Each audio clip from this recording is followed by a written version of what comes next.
number. Call in. We are taking all callers. We're going to be talking about the Titans game. We're going to be discussing a lot of things. You folks can see I have pink on today. Breast Cancer Awareness Month. We're going to be talking a little bit about that as well, fighting against breast cancer. Let's go. We're bringing the fight to them, so we're going to be discussing that all throughout the show as well. Have a little interview early, so we're going to be talking. So please call in. Lines are open 515-602-9639. Salutes to NY Jets FL. Says the Titans are without their 2 starting wide receivers. Maybe we have a chance. We might. You know what I'm saying? So hold on 1 second. I'll connect the audio, folks, and we'll get started.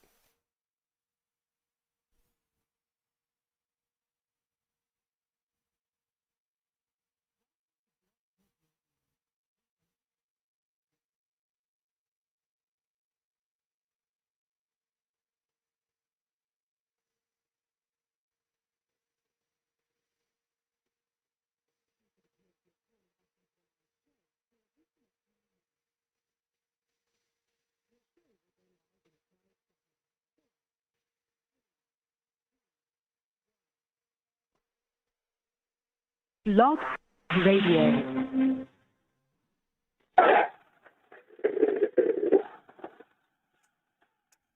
What's going on, folks? It's your boy Long Beach Joe. We are back at it again, and we are talking Jets. New York Jets have a game coming up against the Tennessee Titans. We're going to be discussing that.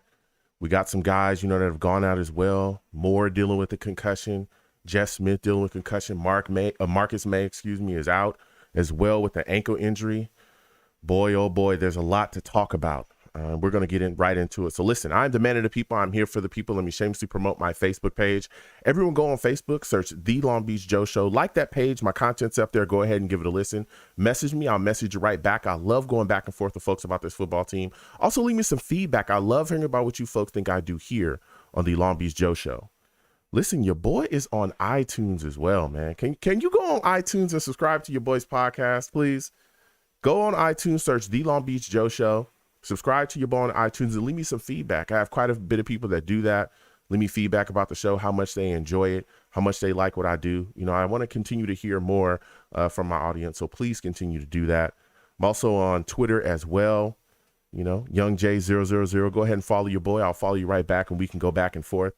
Always love getting into it with people and talking about, football and New York Jets. I'm also on YouTube as well, Long Beach Joe Jets, for those of you that are just listening to the audio broadcast via, Blog Talk Radio.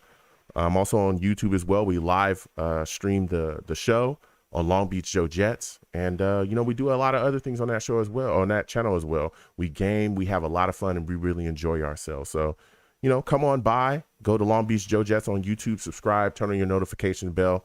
Come join us when we're having a lot of fun and enjoying ourselves. You know what I'm saying? There's also other content that I put up there too, clips of the week and all kinds of things. Just having a lot of great time. We watch games together. We do it all. So come on by, Long Beach Joe Jets on YouTube. Come check in with your boy and have a good old time, So now to put that aside, listen, the New York Jets have quite a task this week up against the Tennessee Titans. A lot to discuss about that. But before we get into it, as everyone, can see that is watching a live broadcast, I'm wearing pink. Why? Because I support the fight against breast cancer. Absolutely. It's touched my family, as many of you as well. It may have touched your families too.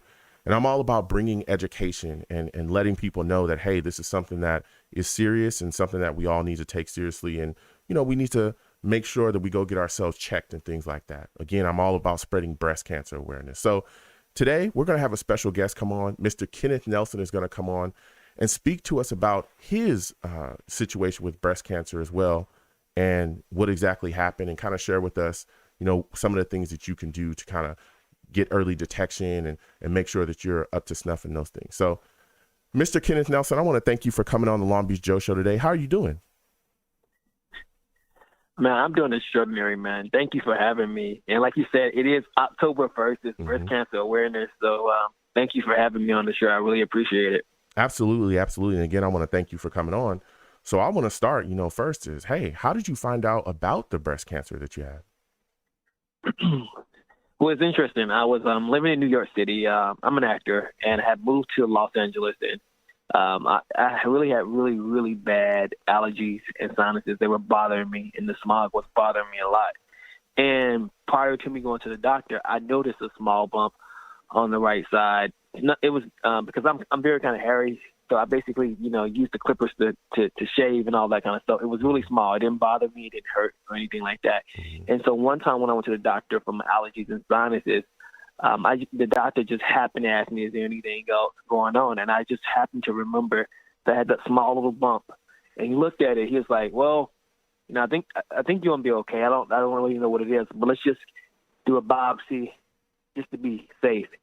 And I think that was on like a Wednesday or Thursday, and they called me back on like that Friday and told me to come in. And I ended up talking to the nurse and talking to him eventually, and they ended up telling me that I had stage 2 breast cancer. Wow. And first of all, I didn't really know that men could get breast cancer. That was something that I didn't know. About 1% of men get breast cancer. And so it was difficult to hear. I had lost my grandmother to breast cancer, but I never thought in a million years that it could happen to me or more or less men as well. Breast cancer, it doesn't discriminate. Yeah, you're completely correct, Kenneth. And again, I want to thank you for coming on and sharing your story. You kind of talked a little bit about it, but what do you say to some of the men that think that breast cancer only affects women? I mean, what are some of the things that you can kind of share with them to kind of wake them up? Well, yeah, like I said, a lot of times, no matter what, I think we as men, we definitely need to go to the doctor and do our annual visits. A lot of times we think, we take care of our families and friends and all this other kind of stuff, but it's important to take care of yourself. And so those yearly annual events, when you go to the doctor, tell the doctor what's going on, because early detection saved my life. And had I not gone to the doctor and not informed him what was happening, I'm not sure I would be here. So early detection did save my life. And a lot of times what I've learned is, when you're vulnerable, there's relatability. There's something powerful about your family being able to see you, take care of yourself. You set the tone. And I think that just being able to, be vulnerable and be honest about what's really happening, because a lot of times things are prevented. You can prevent certain things, eating, change your diet, which I did, all of that. But had I not gone to the doctor and listened to what the doctor had advised, I'm not sure I would be here. So I want to say, guys, if men and women, I don't care who you are, if you see something, say something to your doctor, because that defining moment can ultimately just change your life. Yeah. Save your life. Yeah, you're speaking absolute facts, Kenneth. Go ahead. And absolutely. You got to think about this, too. I remember when I was doing chemo and radiation, I'm the only guy in there.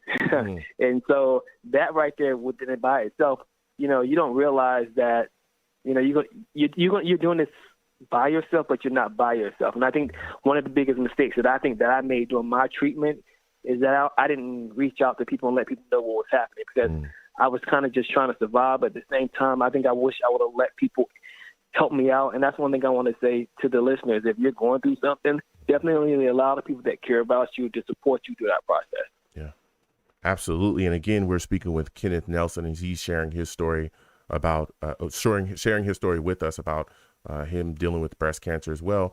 Kenneth, my final question for you is, what are some positive words that you can give to those that are dealing with breast cancer and trying to work through it?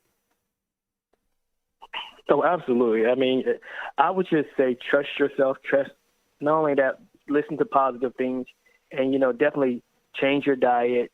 Also meditate, pray, have people around you that uplift you, because you have to change your mindset. One thing for me during my process, I had to learn how to change my mindset. And when I changed my mindset, my whole environment changed. So watch what you think, pay attention to what you think, and try to have positivity around you. Again, Kenneth, I want to thank you for coming on. Before I let you go, can you share maybe your social media with our audience, and also maybe give them some help groups that they can go to in case they're dealing with these situations of breast cancer? Absolutely. You can go, Susan G. Komen is a great resource. Also, the National Foundation for Cancer is another. And also, if you don't know, you always can go on YouTube has some great videos, so you can actually figure out how to self-exam, women and men. You can learn how to do that. Also, you can follow me on social media at Kenneth Todd Nelson. That's Kenneth, Todd, Todd, Nelson, Nelson. That is my handle for Instagram. Okay. Listen, thank you so much, Kenneth. And again, I want to thank you for sharing your story with us. Such a story of power and courage. I want you to have yourself a good night, my friend. Absolutely. All right. You have a good You one. too. Take care. Listen, that was Kenneth Nelson coming on. Phenomenal interview. Loved speaking with him about his situation. And again, such a story of just fight and just courageousness, as well as, again, like I told people earlier in the show, I'm wearing pink. I'm all about fighting breast cancer. It's all about, for me, this is October. This is the month where we sit down and we, push and we celebrate the fight against breast cancer, also spreading breast cancer awareness. So for those of you that are watching, if you'd like to, I have a page there as well. ! Komen in the chat will bring up my page, where that is my donation page, where we are, providing a little fundraiser for the fight against breast cancer, the Susie G. Komen. All of that money goes directly to the Susie G. Komen Foundation. If you find it in your heart to donate, please do. It is greatly appreciated. I think I'm trying to raise about $250. I know it's a small amount, but if you can give, please do. Anything that you give to them is greatly appreciated. I've even put quite a bit of my own money into it as well, and I'll continue to as well. So hopefully we can hit that goal. Again, if you can, please do. Please give if you can. It's all about fighting against breast cancer and doing whatever we can do to, bring awareness to breast cancer as well. So now we can move on from that. We're going to get into talking about this Titans game that we got coming up as New York Jets. The lines are hot. Again, 515-602-9639. 515-602-9639 is the number you can call in. We are taking all callers. I'm going to talk a little bit about it briefly, man, because the lines is cooking. Listen, the Jets have a lot, we're dealing with a lot going into this football game. This is a Titans team that is extremely tough. Starting with the Jets offense, I need to see the Jets offense start fast in this game. We need to start faster than we have in these past games. You go back, there's been, games where we haven't started to at least play until the second half in the first game against the Patriots. Then there was a lot of turnovers as well. So we're struggled. You look at the last game we had against the Denver Broncos, that was a struggle. This team has scored 20 points in 3 games.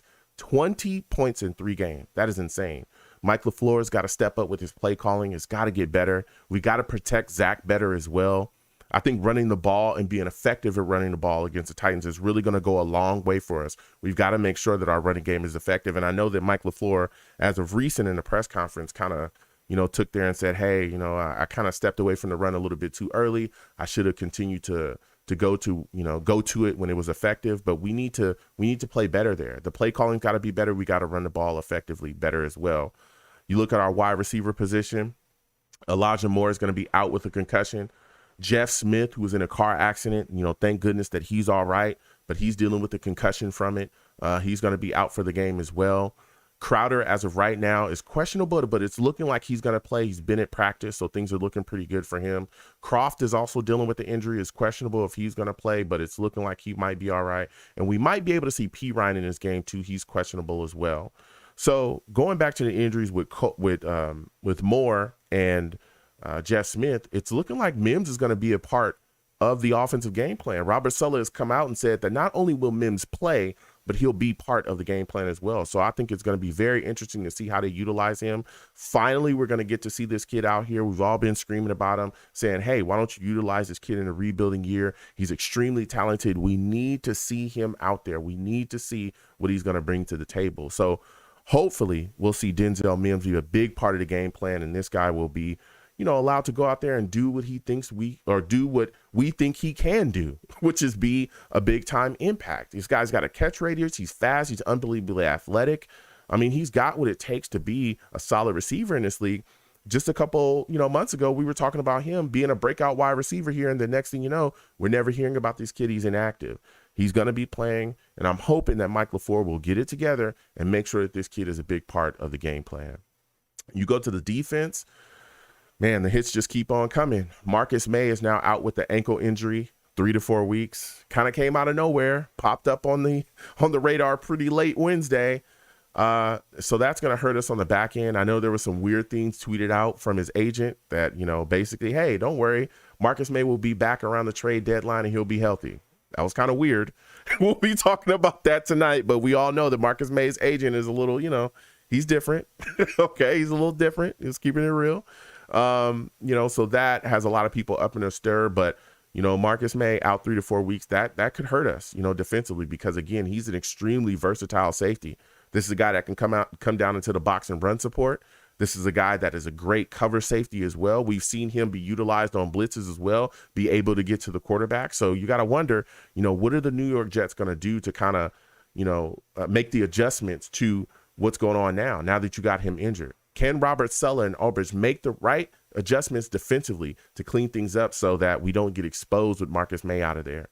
Ashton Davis looks like he's going to be back, which is a great for him to come back. And it's going to be big as well, because let me tell you something, with everything that's going on with Marcus Maye and his situation with the Jets contract wise, listen, if you want to move on from Marcus Maye and you're a New York Jets fan, you better hope and pray that Ashton Davis steps up this year and shows you something. Because if you end up letting Marcus Maye walk away and Ashton Davis never pans, boy, oh boy, you're pretty much resetting your safety position. And that's already, not good for a defense that, is still trying to find its way. So we'll see what happens. Ashton Davis is coming back again. We'll see how many snaps he's going to get. As of right now, it looks like Adrian Colbert and Gerard Wilson are going to be the starting safeties, but Ashton Davis looks like he's definitely going to get time on the field. We'll see how he comes back again. Ashton is coming back from that foot injury. He's coming back into a situation where he's still got to get better in coverage. He's learning a brand new defensive system. And he's also, we also got to see where he is conditioning wise as well. I think a lot of people are expecting big things from him immediately off the bat. And I'm just saying, whoa, this kid's got a bit against him. So we're going to be discussing that today as well. And look, a big thing that really helps our Jets defense is Julio Jones and A.J. Brown are out for this game. That's huge for us. That's huge. Those are two big playmaking wide receivers. Let's keep it real. A.J. Brown's a monster. So is Julio Jones. Even though he's in his later years, he can still go out there and make plays. So those two guys are going to be out for them. I'm hoping that, our corners, Bryce Hall, and those boys are going to be able to lock down, man, because let me tell you something. The Titans still have some young wide receivers. Chester Rogers is still a guy that can make some plays. They still got some guys behind Julio Jones and A.J. Brown that you need to watch. You can't just go to sleep because the two bigger weapons are not going to be there. And, of course, I think the biggest task for the New York Jets defense is going to be finding some way to corral and stop Derrick Henry. You cannot let this guy go off. You cannot do that. Because I'm telling you, if you don't corral to the ball when he gets it, if you don't find a way to get him down on the ground, dude, he is a violent runner. We've all seen him for years now be able to run through, over, and past people. Okay, this is a guy that is a great back in this league, one of the best backs in the league. We have to make sure that he does not take over the game. We cannot allow that to happen. So 515-602-9639. 515-602-9639 is the number. Call in. We are taking all callers. Again, when you call in, please, be respectful. Don't call into my show cursing, because I'll get you out of here fast. Fast. I'm talking fashion. We got Adam Gase out of here. Get your ass out of here. Oh, my God. We got Adam Gase out of here, and I am so happy that we did. Whew, jeez Louise. Oh. I hear even the high school team that he's coaching is having trouble scoring. I heard that a couple of days ago. I can believe it, man. So, again, 515-602-9639. 515-602-9639 is the number. Call in. We are taking all callers. The lines are hot. So, first call I'm going to go to is my guy, Jacob. Oh, man. My guy, Jacob, knows his Jets. Salutes to you, Jacob. I want to thank you for calling in today. Jacob, listen, you got a Jets matchup with the Titans right now. We all know that this is going to be a tough football game. What are your thoughts on all the criticism that Mike LaFleur is facing for the struggles of the Jets offense? Hey, what's going on, Joe? Nice to talk to you again. And I like all the criticism, to be honest, because, with these offensive coordinators, defensive coordinators, any head coach, any coach in general in the NFL, I feel like, they need to find out that, it's a tough league and that you're going to take criticism, and the only way to avoid the criticism is to perform better. Mm-hmm. Because if there's nothing to complain about, then you're not going to get complaints. Yeah. So I think that should, in a way, hopefully give him some sort of motivation. Obviously, it's not all his fault because he's not on the field playing. So he can't control how the offensive line blocks or how the receivers run their route. But I did see one play from them last week where there were 3 wide receivers on the right side of the field. Yep.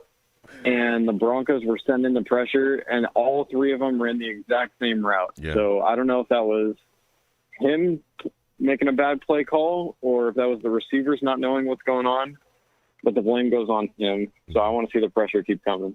Yeah, yeah. So when you look at the situation now, because they're saying, he's kind of taking accountability, particularly in the media as well, saying, hey, I understand that the offensive performance has not been good. I'm going to take the blame. I'm a shorter to blame for it. When you going into this Titans game now, you see Elijah Morris is dealing with a concussion. He's out. Jeff Smith, due to his car accident on Wednesday, he's got a concussion. He's out. Crowder looking like he's going to play again. Oh, my, yeah. What is your expectations for Denzel Mims? Because Sulla came out today and said, hey, we're going to activate him. He's going to play. Do you expect Mims to have a big-time role in the offensive game plan this upcoming week? Sadly, no, because I know that even if he gets going fast and we're throwing the ball up to him and he's making the plays and coming down with it, I just feel like somebody in the organization, I'm not sure who it is that makes the decision of whether or not he's a healthy scratch or not, or if it's a collective decision or not. But somebody is like making the decision where, oh, he looked good. All right, let's take him out because he looked good. Take that away from him. Yeah, it makes no sense, but that's what it feels like happens time and time again. And so I expect him to have some big plays when he's on the field, but how much time do I think he's really going to be on the field is not more than like 15, 20 snaps in total.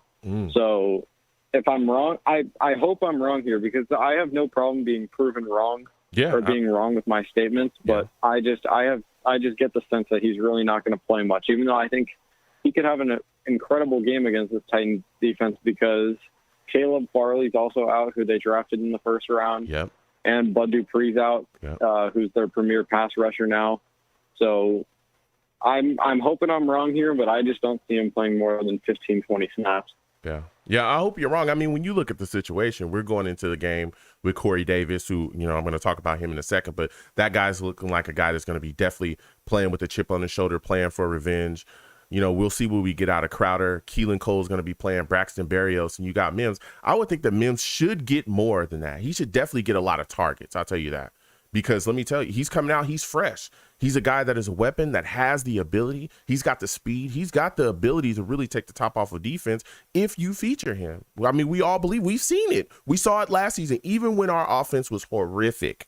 Right? It was horrific. There were plays that Denzel Mims was making. I remember Sam was chucking him up to the sidelines and he would be able to grab it, tap his toes, and get out of bounds. Before it was crazy. We were all like, wow, we were all excited about what he was going to bring to the table. And like we said, we have not seen him. And so I personally believe that they're going to try their best to feature him quite a bit. Now, we're talking about the wide receiver position. Listen, Corey Davis is coming into it. He's made some remarks, that they asked him about the Titans situation the Titans not really reaching out to keep him. He said, it didn't bother that he didn't really, he doesn't think about it. And then they said, hey, what do you think? Do you think they should have? Does that bother you a little bit? And he said, a little bit. It bothers me a little bit. Do you think that this is a guy that's going to be playing on fire to prove to the Titans that they should have really reached out and did whatever it took to keep him a Titan? I hope so, because I think that's what a lot of people go through in their revenge game against other teams. Because obviously, the first team you get drafted to, you really have I feel like a close connection to, because it's like where your whole journey began, in a sense. And so, I think a lot of players come in with the mindset of, all right, I got to prove him wrong and I got to be the enemy here. And so I hope he has a good game. Yeah. And I think he will. Yeah. What are your expectations for Zach Wilson, man? Because this is a guy that we're still trying to see, where he stands, what he does. How many touchdowns do you think he'll be able to throw in this football game? Until we can really prove that we have a competent offense, I don't see more than one, no matter who the defense is. I'm hoping 2, 3 ideally, even 4 if he can go off, but 3 is like the ideal number for me. But until we can really prove that we can play competent offense and not just put up punts and field goals, over and over and over, I just don't see more than one happening. But again, I feel like I'm being really negative right now. But I mean, if things change, then I hope things change, because I want to root for this team. I'm like as big of a fan as you can be, and so I'm rooting for the best, but I'm expecting the worst. Yeah, no, look, I understand it. We watch games together. We watch games live on this channel, and there's times where we're coming out and we're feeling good, and then before the half, we're down in the dumps. I get it. This team does have quite a bit to prove, and one of the things that I think has been consistently decent, at least this year, has been the defense. The defense has been very impressive for us. So going on to the defensive side of the ball, when you look at the situation with Marcus Maye going to be out 3 to 4 weeks with that ankle injury, what are your thoughts on that? And how do you think the New York Jets will be able to make adjustments, within that safety position so that they don't get cooked on the back end?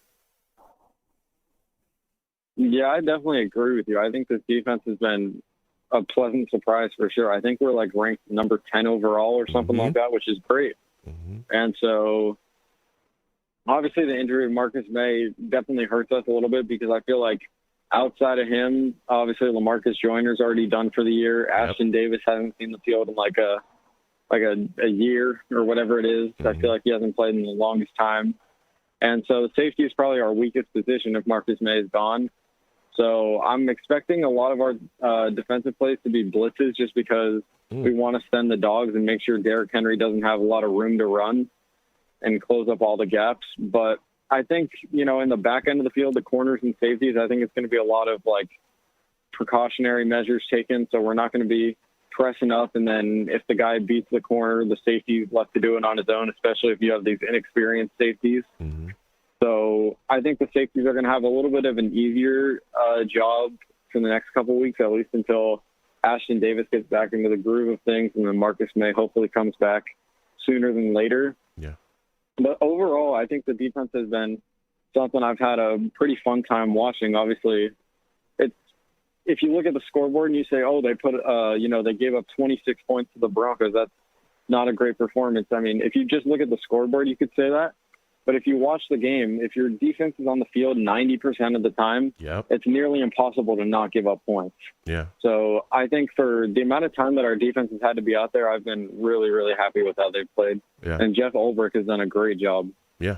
Yeah. And when you look at it, one of the things that we're going to have to definitely deal with this week with this Titans offense is going to be Derrick Henry, man.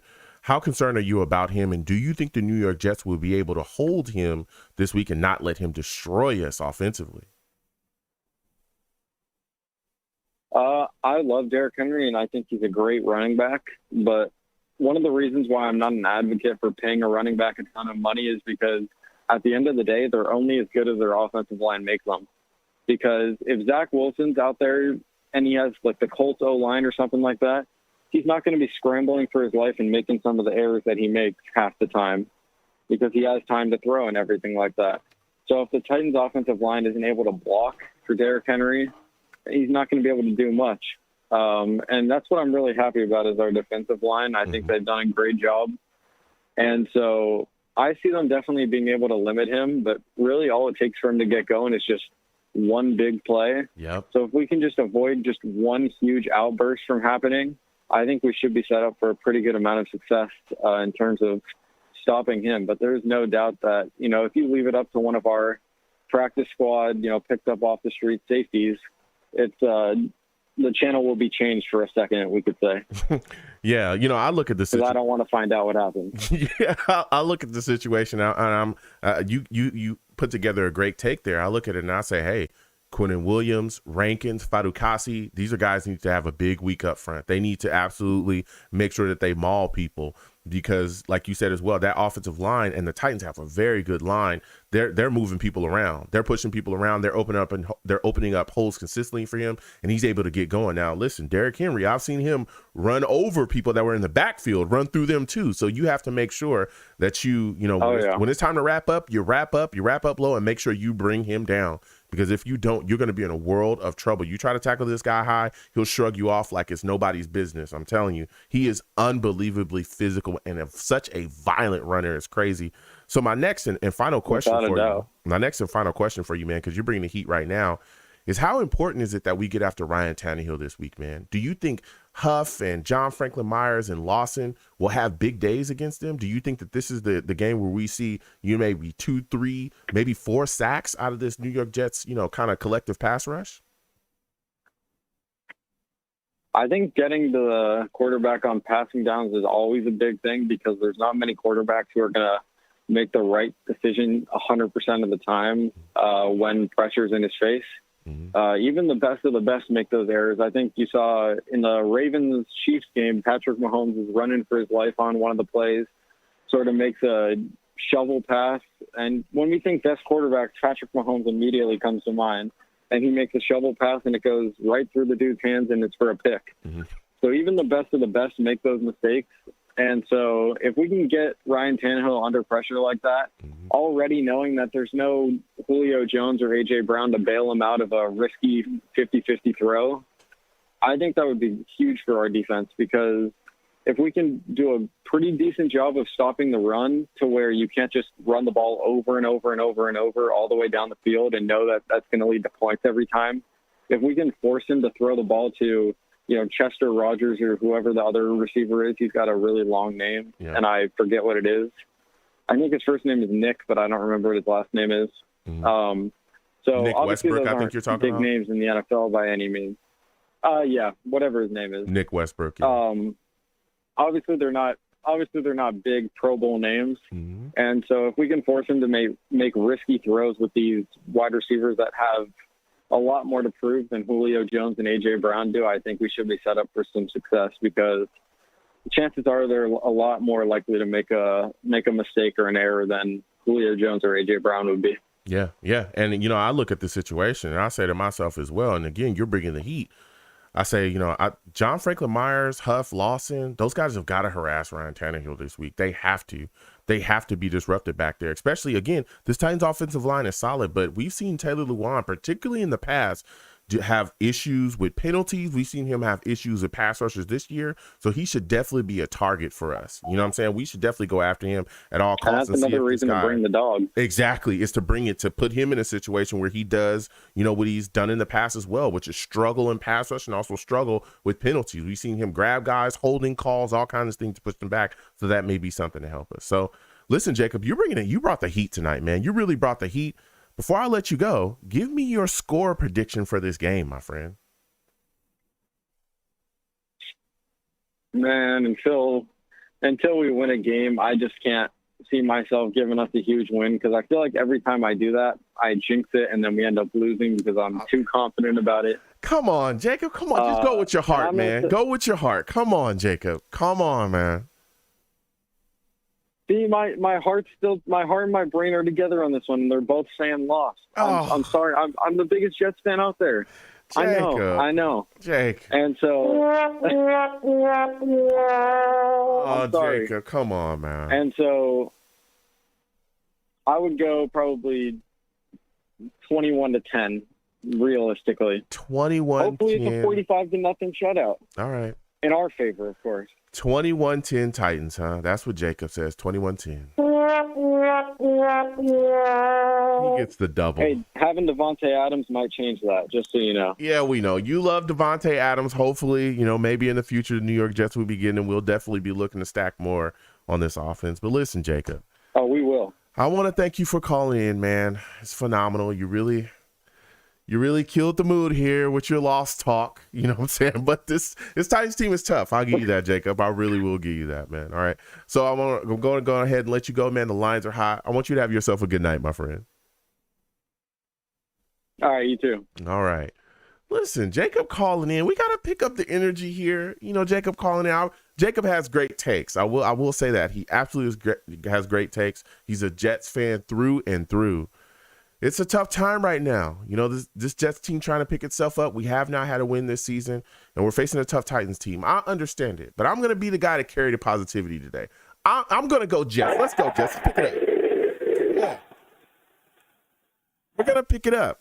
I know we're dealing with a little bit right now, but we're going to be all right. We're going to keep it rolling. So next, I'm going to go to my guy Steve on the line. My guy Steve is here, man. Steve is a huge Jets fan as well, has great takes. Salute to you, Steve. I want to thank you for calling in tonight.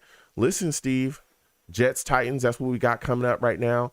How concerned are you about the penalties that you've seen us get in these past games? In the Pats game, it was 8 penalties for 77 yards. Broncos game, it was 8 penalties for 89 yards. Do you think those penalty issues will roll over into this game against the Tennessee Titans?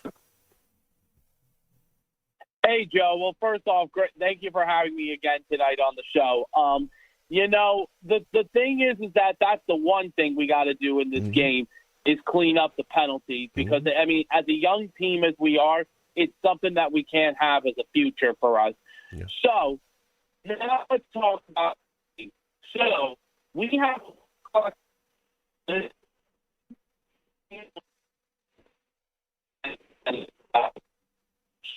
here's the thing about this. Tennessee is very banged up coming into this game on Sunday. Let's look at their injury report, and let's see who's out. Yeah. A.J. Brown with a hamstring, out. Julio Jones with the hamstring, out. Bud Dupree with the knee, out. Their first-round pick, the corner, Khalid Farrell, with a shoulder injury, out. They're also going to be without their punter. He's out with the right groin. And then they have another big-time player, which I forgot, is out too. So Tennessee coming into this game on Sunday is a pretty banged-up team. So, let's talk about our defensive side of the ball first. Listen, the defense has to continuously play, like how they've done the first few weeks. They got to keep Tennessee, they got to keep Tennessee, from getting into the end zone and all that stuff. The biggest thing about this game is going to be is stopping Derrick Henry. Yeah. Derrick Henry, let me just tell you, it is not your typical running back.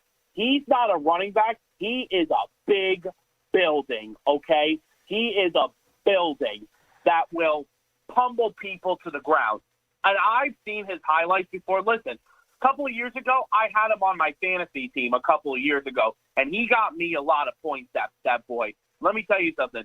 That dude doesn't mess around when he gets the ball. The key thing to winning this game is stopping Derrick Henry. Now let's talk about a quarterback we're facing. This is a guy who we used to face in the AFC East for many, many, many years when he played in our division. We see our good old friend, Ryan Tannehill. Now, the thing is about Tannehill is ever since after when he got away from Adam Gase after 2018, look at what's happened to him. He has revamped his career in Tennessee and has become one of the top quarterbacks the last couple of years. Now, he's not the best quarterback in the game, but he is a good quarterback. The thing is that's hurting, though, for Tannehill in this game. No Julio Jones, no A.J. Brown. But here's the thing, though. They also have that really good tight end, which I forgot what his name was, who's Fisker. also a good player. They have Fisker. And what's his name? Anthony Fisker, I think? Yeah, Anthony Fisker. Thank you. And that's going to be the key thing. Now, as a defensive team, I mean, there is also no Bud Dupree. He was the other player I forgot to mention. But the thing is, Tennessee's defense is average. They're not the best defense in football, but their defense is average. This could be a game because here was the thing going into Hold on a second, Steve. Hold on a second. Okay, go ahead. No, listen, and I'm hearing you. I hear your takes there. And again, I want to thank you for calling in. This Tennessee Titans defense is tough. They are a very tough team. They play physical up front. They've got a good safety. Kevin Byard, I believe is his name. This is a guy that can come down into the box and absolutely light people up. We've seen Autry play well. We've seen Simmons play well. They've got some guys that can get after it. Some guys that can absolutely get after it, especially Adeni. These are all guys that they send at you. They blitz hard. They absolutely come down into the box. And when you talk about them defensively, right, I understand you saying, hey, they're kind of average defense. Our offensive line is atrocious, Steve. It's atrocious. It's like nobody can block out there. We've seen Van Roten continue to have his struggles. We saw him struggle last year. We've seen him struggle since we got him, right? We've seen our tackles struggle. We watched Morgan Moses and our running back get beat by a pass rusher, in the Broncos game. Both of them got beat on the exact same play. We've seen Connor McGovern have his struggles as well. So my question for you, Steve, is when you talk about this New York Jets offense going in there and possibly being able to put up something against the Titans, don't you think that this Jets offensive line must play better than we've seen in these past 3 games? Well, first off, can I just first say this? Can we please cut Greg Van Roten now? Hey, can we cut him now, please? Can we cut him, please? Hey. Can we cut him, please? Hey. Hey, listen, I had to say that first. But no, Joe, I understand where you're coming from. Listen, Tennessee, coming into this game is 2-1. And yeah, they are a good defensive team. But I'm going to say this right now. They're not the best defensive team I've ever seen, but they are, I would say they're in the middle. But the thing is about this game is the keys to this game is going to be the offensive line has to play better than what they did against Denver. I mean, listen, I'm still very, very ticked off about what Greg Van Roten and even what Connor McGovern did after the game against Denver, because what they both did was disgusting, and they had no right to say what they needed to say after the game. But then the thing is, the key to this game on the offensive side of the ball, Zach Wilson has to play a clean game. He cannot have turnovers. He can't continue to make his rookie mistakes. And on the defensive side of the ball, you got to put the pressure on Tannehill, and you got to not let Derrick Henry get free. Because let me tell you something. If you're going to let Derrick Henry walk all over you on Sunday, Joe, forget it. You're going to lose. That's it. Yeah, I mean, you're speaking of facts. That's why, especially defensively, we're looking at the situation and we're saying, hey, our front, Quinnen Williams, Fadu Kasi, Sheldon Rankins, they have got to maul these guys. They got to make sure they're staying in their lane. They don't let Derrick Henry break out and do what he wants to do. But also as well, and you touched on it a little bit, is we need to harass Ryan Tannehill. We need to get after him, man. Huff, John Franklin Myers, Lawson, all those guys need to get after it. We've got to push the pocket and make him uncomfortable for the day. But my big question is, Steve, of course, A.J. Brown is out, Julio Jones is out, but they still got some guys out there, man. Chester Rogers, Nick Westbrook, they got some wide receivers that can still make plays, and we're without Marcus Maye for 3 to 4 weeks now. How concerned are you about our back end being able to make adjustments so that we don't get cooked? Yeah, no. The thing is, it's going to be a big game. And let me tell you something, Joe.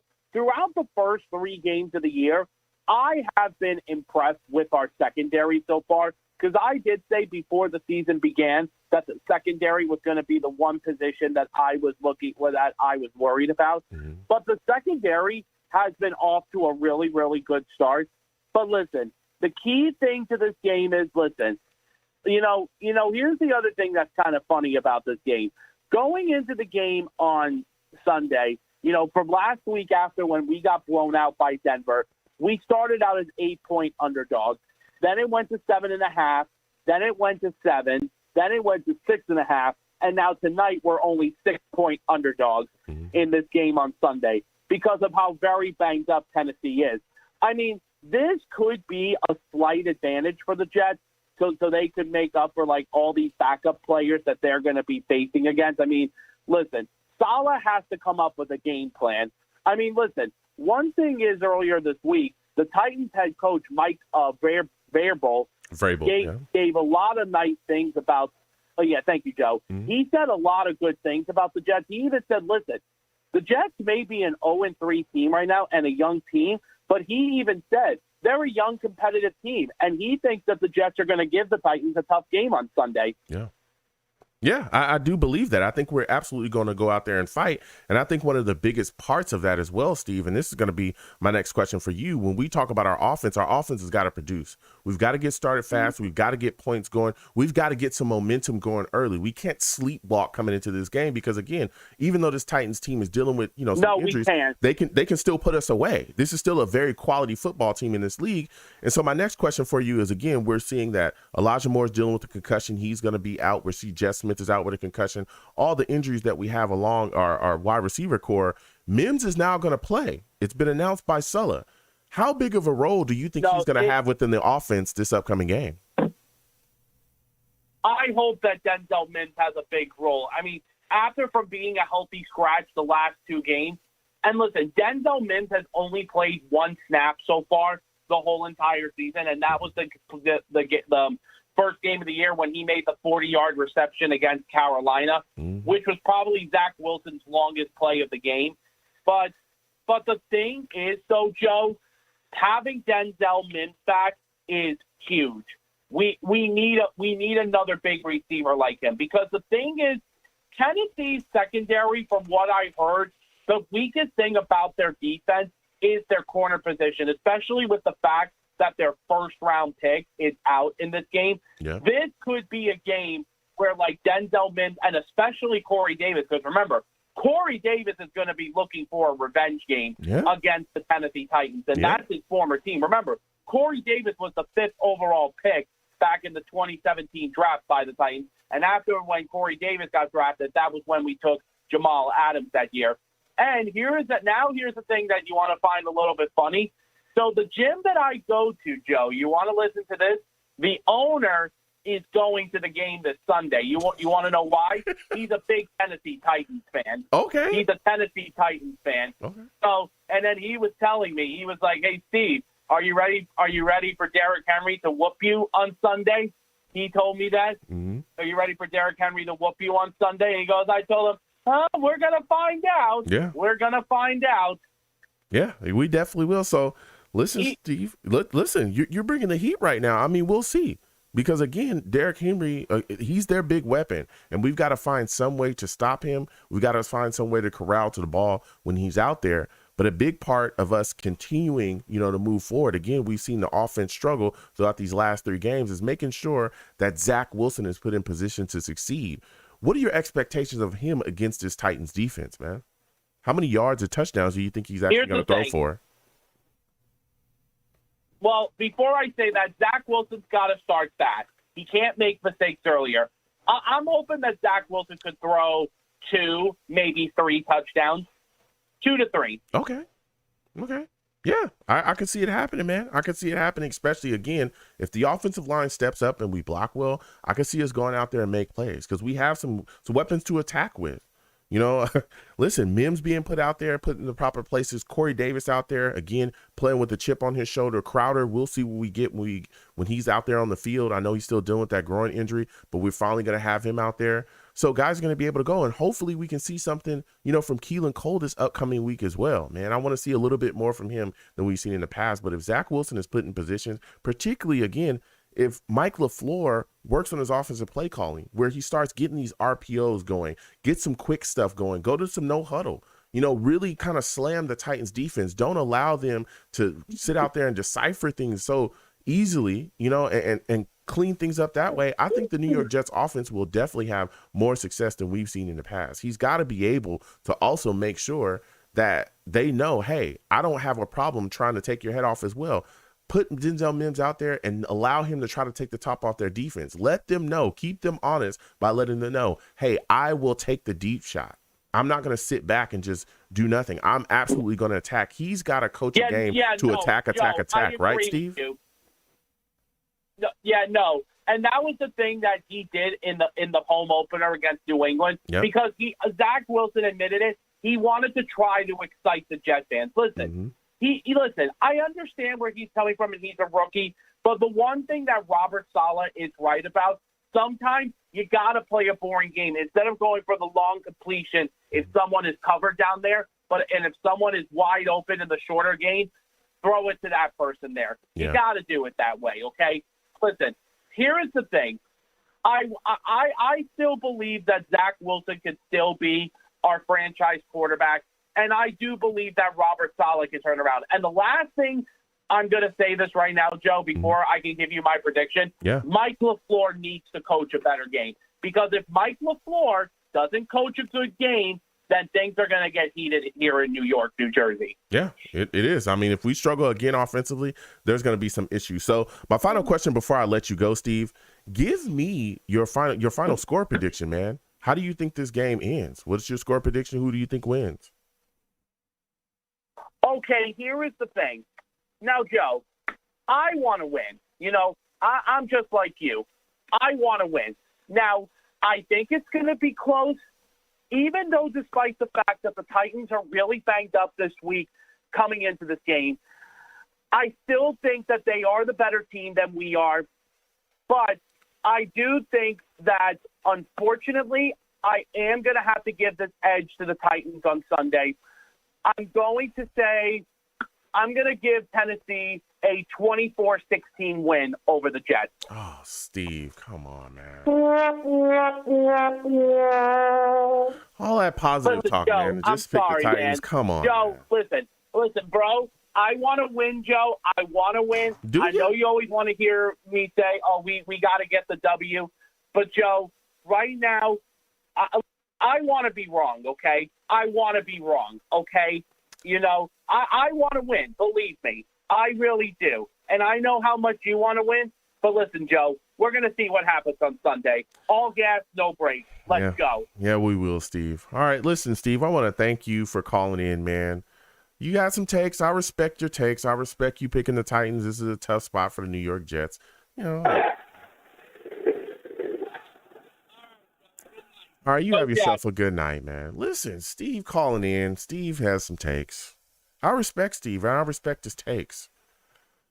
But it just came out of nowhere that he took the Titans. I really thought he was going to take the New York Jets. I really did. He was talking very positively about the Jets. Had a lot of things to say about them. It's going to be a tough game, man. It really, really is. And some of the things that Steve brought up as well as Jacob earlier in the call, again, 515-602-9639. 515-602-9639 is the number. Call in. We are taking all callers. I know the lines are hot. Listen, one of the things that Steve talked about was the play of the offensive line. This offensive line has got to step up. It's got to step up. We've seen its struggles all season long so far, and it doesn't seem to be getting any better. It really doesn't. You have Greg Van Roten literally struggling every single game, and it's crazy that he came out after the last game. Reporters were asking him about, hey, you know, about Zach and all these things, and the first thing that he does is point to Zach and say he needs to get the ball out faster. You know, we could do a better job, but he's got to get the ball out faster. It's like, Greg Van Roten, what are you talking about? How could you even make a comment like that Zach needs to get the ball out faster when half of the time when the ball is snapped and he's just trying to drop back, he's got a guy in his lap because you can't block him? That doesn't make any sense. You go back and watch any Jets game from this season. Hell, you go back and watch any Jets game from last season, and you'll see Greg Van Roten struggling and blocking. You'll see that. Zach barely has any time to do anything. So for Greg Van Roten, of all people, to come out and say anything about the quarterback play is hilarious, because he's been bad all year and he's got to step it up. And not just bad as well with his blocking, but we've also seen him get costly penalties too, that has pushed us back in drives, that has killed our drives.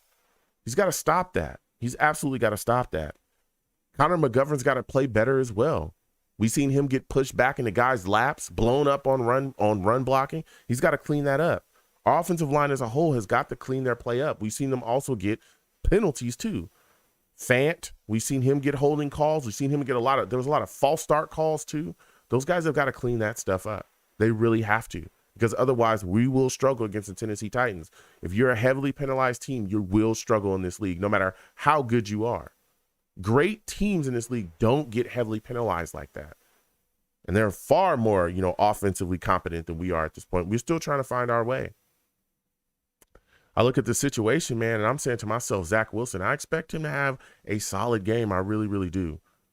If he's allowed to go out there and roll out that pocket and get outside, especially on the move, I think he'll be able to make some plays there. This guy's got an arm.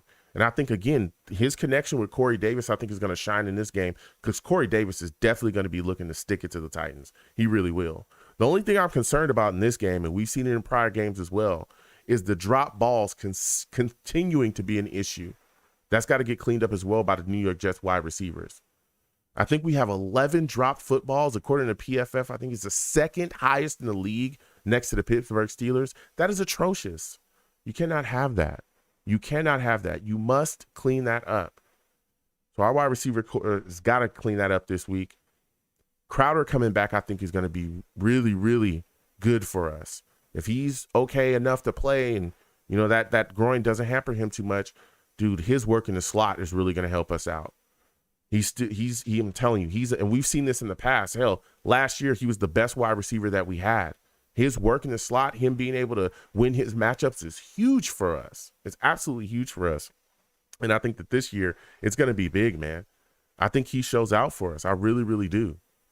Again, if that groin doesn't hamper him too much, I think he'll definitely get some targets, thrown his way and shown his way for sure. And again, Mims needs to be a big part of this offense as well. His targets should be high. This is a guy that you got to find consistently, when he's running out there offensively. We got to make sure that we get the ball in this young guy's hands. Again, the tight end position, hopefully Croft is out there. We've seen Croft be able to make some plays, particularly in the red zone. I think he'll be effective. And our running game has got to be on. Listen, Ty Johnson, Michael Carter, get the ball in the hands of those young guys. Let them run the football. Our offensive line's got to open things up, but we must attack the Titans running the football. We must get the game going, running the football, opening things up that way, and being effective that way. Again, we got some guys coming back. P. Ryan may play. If P. Ryan plays, hey, let's see what he's got out there, particularly come out the backfield, because P. Ryan's a sneaky fast kind of guy. So I want to see him utilized in that way as well. Listen, defensively, man, going over to the defensive side of the ball, Marcus Maye being out 3 to 4 weeks, that sucks. It does suck, but we got to make the adjustments. That's one of the things that I loved about the hiring of Robert Saleh, was that I watched him, with that Niners team being that defensive coordinator, and he was able to make adjustments defensively to make sure that the Niners, kind of were able to move things around when they saw injuries and when they had guys that would go down. We saw them deal with injuries all last season. A lot of stuff going on, man. And he was still out there able to put guys out there to play and, scheme around their abilities and what they could do. So I'm excited, man, going forward, especially with Julio Jones and A.J. Brown out. That's huge for us. That really lightens the load on our corners, but we still got to make sure that we're accountable for the other wide receivers that they have out there. There's still got some guys out there that can go out there and make plays. Again, Chester Rogers, Nick Westbrook, those are guys that can still attack. And again, at that safety position, you got Ashton Davis coming back. He's got to go out there and I'm hoping to see something out of him. I don't know how many snaps he's going to play, but we'll see what he's going to bring to the table. That's extremely important for us. So with all that said, I'm going to give you folks my prediction. It's going to be a tough game, man. It's going to be a tough game. New York Jets are going to fight. I know this Titans team is banged up, but I'm going to take the Titans. I'm going to take the Titans to beat the New York Jets 21-17. I'm taking the Titans, man. I had to hit myself. I know it's tough. I just think this Titans team is just, even though they're a little bit banged up, they're still going to be able to go out there and put together a fight. And I just think we lose it late. That's what I think is going to happen. But I think it'll be very competitive and we'll see the fight. But I can't take the Jets. I can't take the Jets in this game. So with all that said, we're going to close out the show. This has been great. I want to thank the callers for calling in again. It's been phenomenal. For those of you that are watching, again, I'm supporting the fight against breast cancer. To be in my link tree as well, I have a link to the Susie G. Komen Foundation. We're doing a fundraiser. All of that money is going directly to Susie G. Komen, so please donate if you can. Help me meet my goal. It's just amazing. I want to continue to bring the fight to breast cancer and also awareness to breast cancer as well. So we're going to keep pushing. We're going to keep fighting, and we're not going to let go. Actually, before I let you go, I want to get one more caller on here. One more caller. Again, 646, we're going to come directly to you, 646. Want to get your thoughts on this New York Jets team before I let you go. I didn't want to hang up, close out the show before we let you go. Salutes to you. I want to thank you for coming on the show, my friend. Give me your thoughts on this New York Jets offense going forward, man. How concerned are you about them going against this Titans defense? Do you think this Jets offensive line will be able to properly protect Zach Wilson?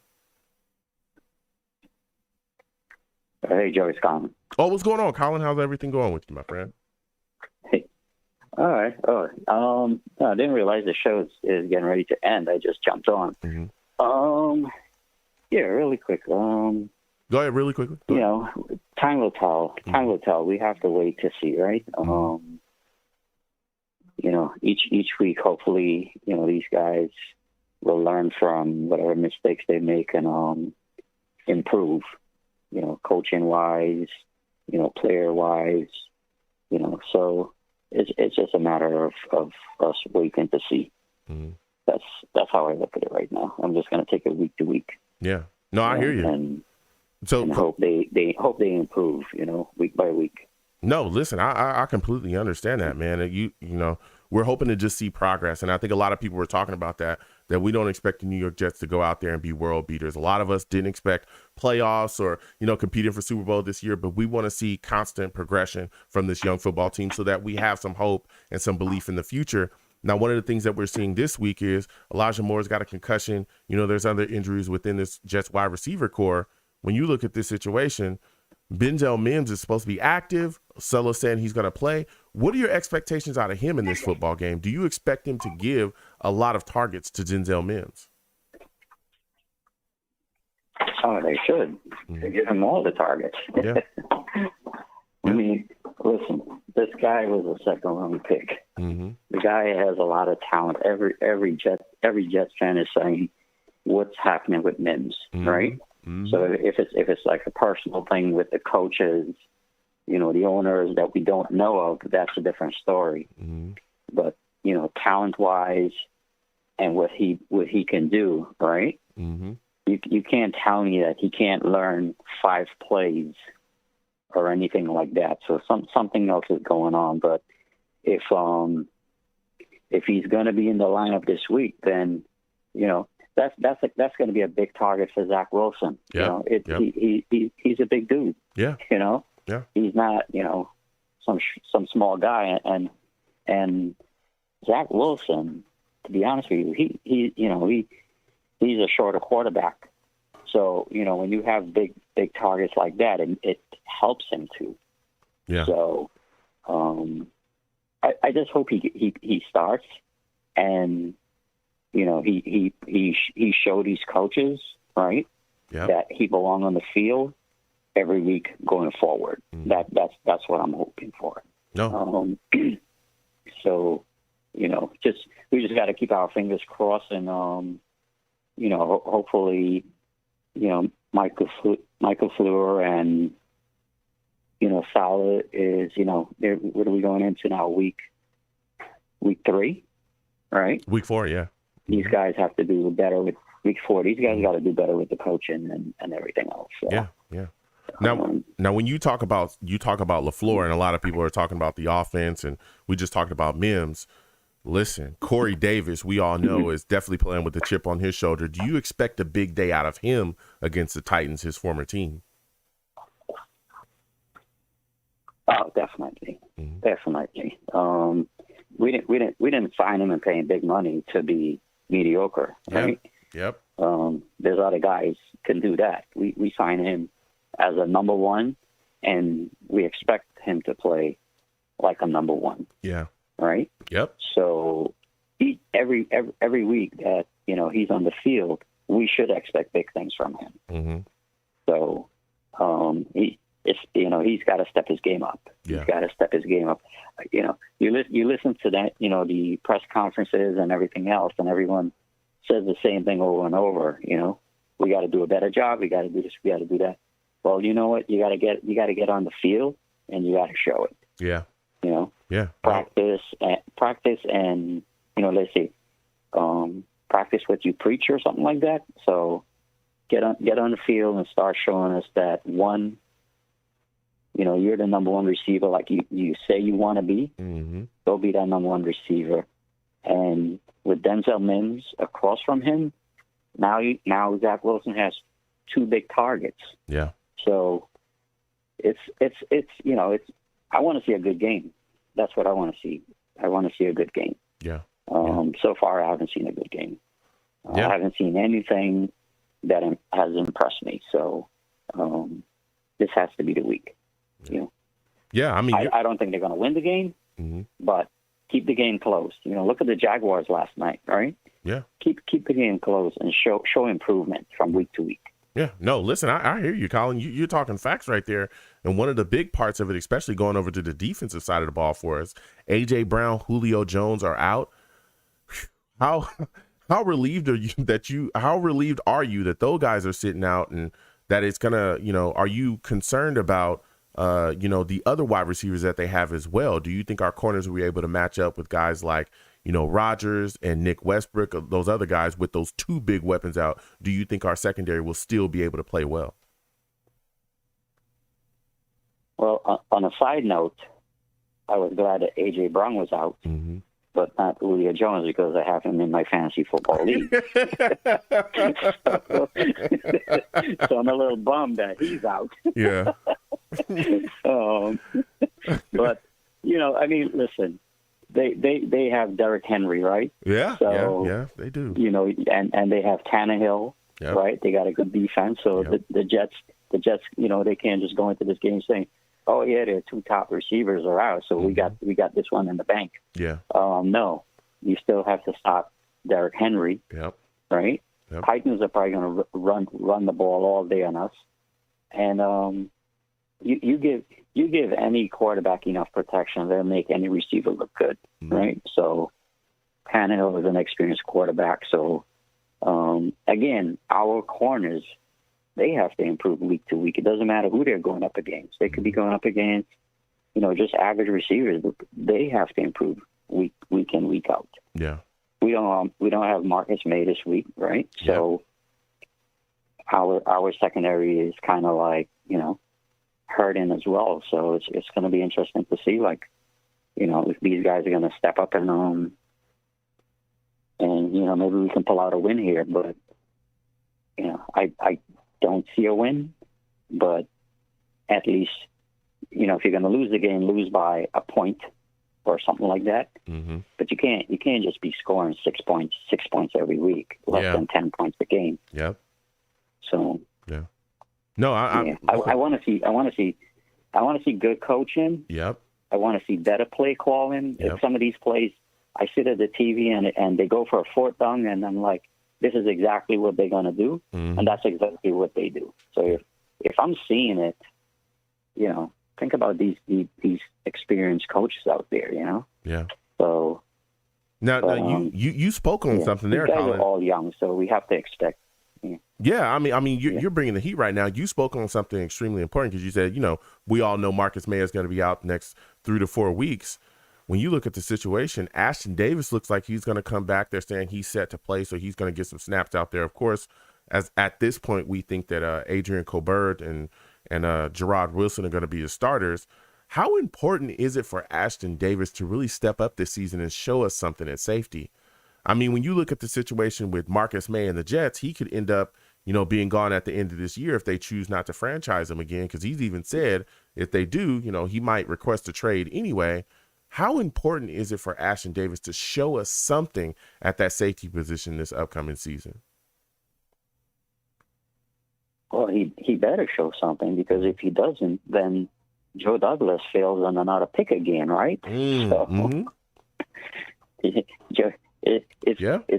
more so, you know, on Joe Douglas and this whole scouting that he has, right? Yep. The guys that we've picked in that draft that year, there's really no one playing, right? Yeah. Or they're either hurt.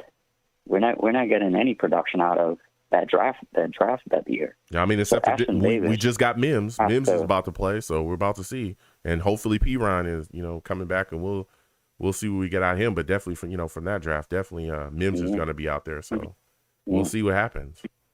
Yeah. Well, you know, listen, I'll tell you one thing: the fans will be excited to see Denzel Mims out there. Mm-hmm. That's what I can. That much. I mean, I will be excited to just see him on the field. Yeah.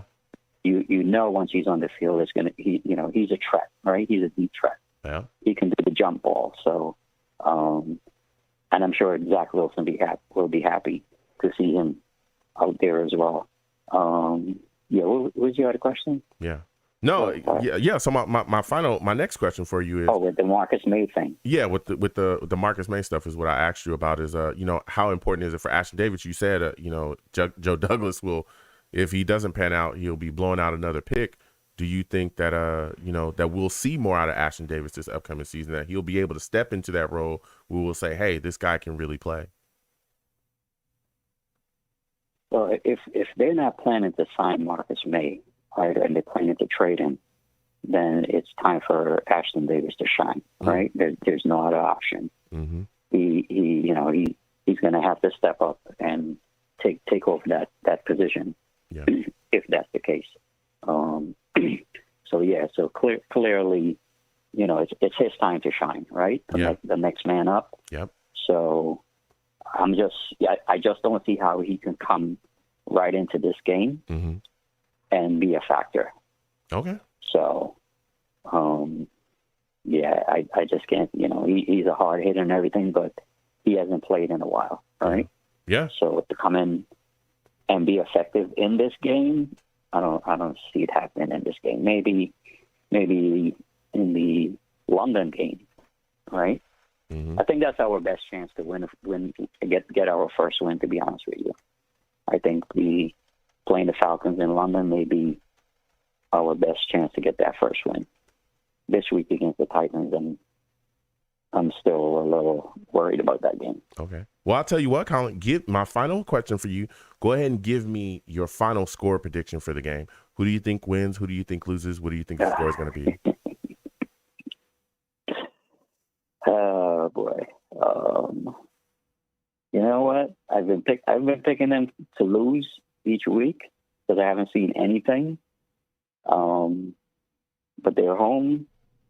Julio Jones, A.J. Brown is not playing. Mm-hmm. It's time for this team to step up and Okay. win a game. Win a damn game. Okay. Right? Give me the score. Give me the score. On your show.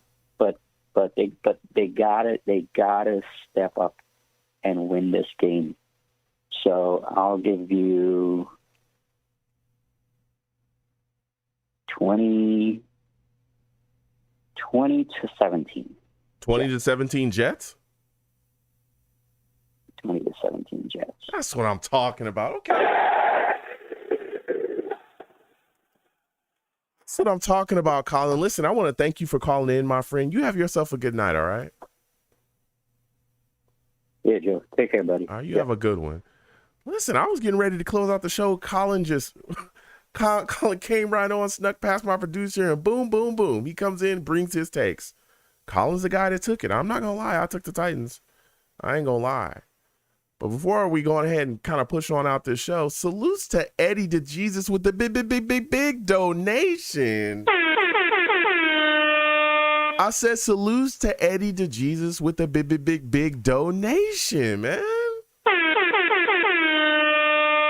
Eddie says, this is for breast cancer. My wife defeated stage 4 breast cancer twice. She is still recovering and doing well. By the grace of God, she is still with us. Salutes to Eddie and his beautiful wife as well. I'm glad that she's doing well. Thoughts and prayers are with him and his family, man. That's beautiful. And that's what it's all about. That's why I'm doing this as well. Again, for everybody listening, I am wearing pink because I'm all about the fight against breast cancer. All about the fight against breast cancer. You can check all of my social media. It's all across. I have a Komen fundraising page up, and we are, raising a little bit of money just to help the Susie G. Komen Foundation. If you donate to it, all of that goes directly to them, goes directly to the Susie G. Komen Foundation. So please give if you can. So with Colin bringing us a little fire, I'm going to wrap up the show. Colin snuck in. I'll wrap up the show. Listen, I'm the man of the people. I'm here for the people. Let me shamelessly promote my Facebook page. Everyone go on Facebook, search The Long Beach Joe Show. Like that page. My content's up there. Go ahead and give it a listen. Message me. I'll message you right back. I love going back and forth to folks about this football team. Also, leave me some feedback. I love hearing about what you folks think I do here on The Long Beach Joe Show. I am also on Twitter as well at YoungJ000. Again, YoungJ000. Follow me. I'll follow you right back. I love going back and forth with folks. And I am the troll that lives under the bridge. If you want to troll me, go ahead, because I'll troll you right back. And I will have my Vera Tucker jersey on at all times. At all times, I'll have that Vera Tucker jersey on. At all times, all right? He's one of the only guys on the line that's actually playing decent this year. You know what I'm saying? So go ahead and troll me, and I'll troll you right back.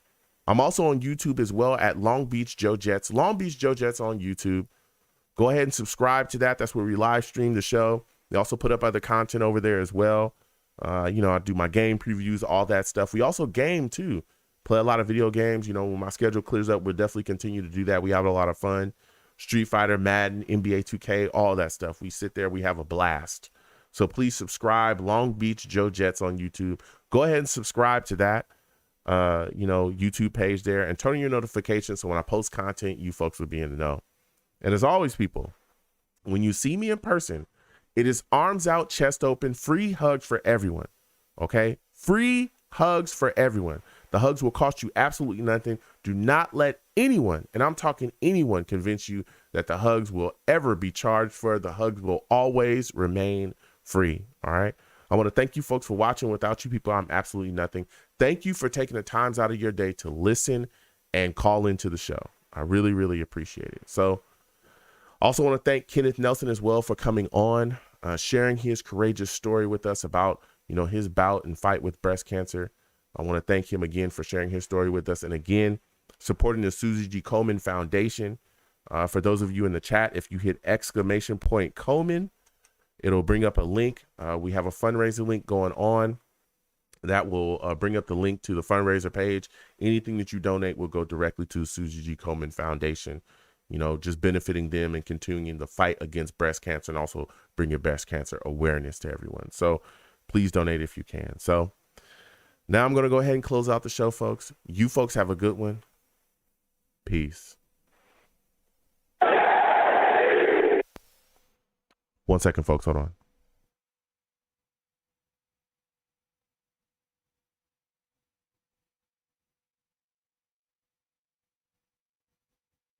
All right. And we are back. Hopefully everybody can hear me. Salutes to everybody. And I want to thank everybody for joining. Really had a lot of fun. Salutes to all the guests that called in. It was a great show. Again, I want to thank Kenneth Nelson for coming on.